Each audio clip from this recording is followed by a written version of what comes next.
शेतामध्ये बाजरी राखण करण्यासाठी गेलेल्या शेतकऱ्याचा विजेच्या अर्थिंगच्या वायरला स्पर्श झाल्यामुळे जागीच मृत्यू झाला आहे। ही घटना पुणे जिल्ह्यातील आंबेगाव तालुक्यातील महाळुंगे पडवळ येथे नुकतीच घडली। शेतकरी मारुती जाधव वय वर्ष 72 हे दिनांक 22 रोजी शेतात बाजरी पाहण्यासाठी गेले होते। यावेळी ही घटना घडली। हे दुर्दैवी घटनेमुळे परिसरात हळहळ व्यक्त करण्यात येत आहे। याच बातमीची काही दृश्य पाठवली आहेत आमचे आंबेगाव विभागीय संपादक सदानंद शेवळे यांनी। पाहूयात। मारुती नारायण जाधव, मुक्काम पोस्ट महाळुंगे पडवळ, तालुका आंबेगाव। यामुळे तुमचे आपण कोण आहे? त्याचे धाकटे बंधू, त्यांचे लहान भाऊ आहेत? लहान भाऊ। हो। आता हे जे मयत झाले हो, तर कशा पद्धतीने घटना झाली, दुर्घटना झाली त्याबद्दल सांगा। जी दुर्घटना झाली ना त्याच्याबद्दल काय माहिती का, बाजरीमध्ये आरसीची तार पडली होती। त्या तारेला धक्का लागला आणि तिथंच त्यांचा मृत्यू झाला। 11:30 वाजता घटना झाली। नंतर आम्हाला फोन आल्यावर आम्ही गेलो तर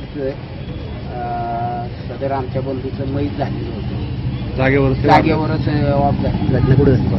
ही जी घटना झाली हो, ती घटना पुढे झाली आणि गाव कोणतं आहे ते सविस्तर? ते साकुऱ्या गावामध्ये झालेली घटना। आपले हे मंचरला पाणी पिण्याचं बंधारा आहे का, बंधाऱ्याच्या खाल्ल्या बाजूला त्या बाजरीमध्ये आंबेगाव तालुक्यात मंचरला पाणी पिण्याचं स्कीम आहे, त्याच्या खाल्ल्या बाजूला बाजरी होती, त्या बाजरीच्या शेतामध्ये। हो, तर त्या ठिकाणी ते शेती करत होते। बाजरी कशासाठी घेतली होती? म्हणजे बाजरी करत असताना कशी बाजरी होती? राखायला घेतली होती ना ती, तिसऱ्या वाटेला। म्हणजे ही जी व्यक्ती आहे ती शेतकरी आहे? हो हो, ठाकर समाजाची? ठाकर समाजाची राखायला घेतली होती। त्याच्यानंतर ती जी वायर पडली होती, तार पडली होती, ती कशी पडली होती? त्या शेतातली आहे?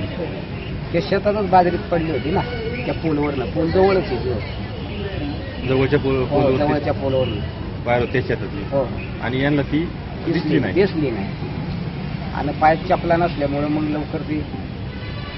आता ही जी व्यक्ती आहे, हो, आता यांच्या मागे कोण कोण आहे? त्यांच्या पाठीमाग 3 मुली आहेत। 3 मुलींची लग्न झाले। म्हणजे आता राहायला कुठं होते प्रॉपर? ते आमच्या घरात शेजारी माळुंगे पडवळ। हो, त्या ठिकाणी कोण कोण राहत होतं? त्या ठिकाणी फक्त आमच्या थोरल्या भाऊजाई आणि रोगजण राहायचे। नवरा बायको? आता त्यांची पत्नी पण आहे त्याच्या मागे? हो, आहे ना। म्हणजे एकंदर त्यांच्या मागं त्यांची पत्नी आणि 3 मुली आहेत? 3 मुली। हो। आता तुमची शासनाकडे काय मागणी? शासनाकडे काय, हेच आता त्यांच्या आमच्या थोरल्या दादाच्या नावावर जमीन आहे 32 गुंठे। काहीतरी काय माहिती का, गोपीनाथ मुंडे स्कीम काही असेल स्कीम, थोडेफार पैसे त्यांच्यासाठी मिळावे।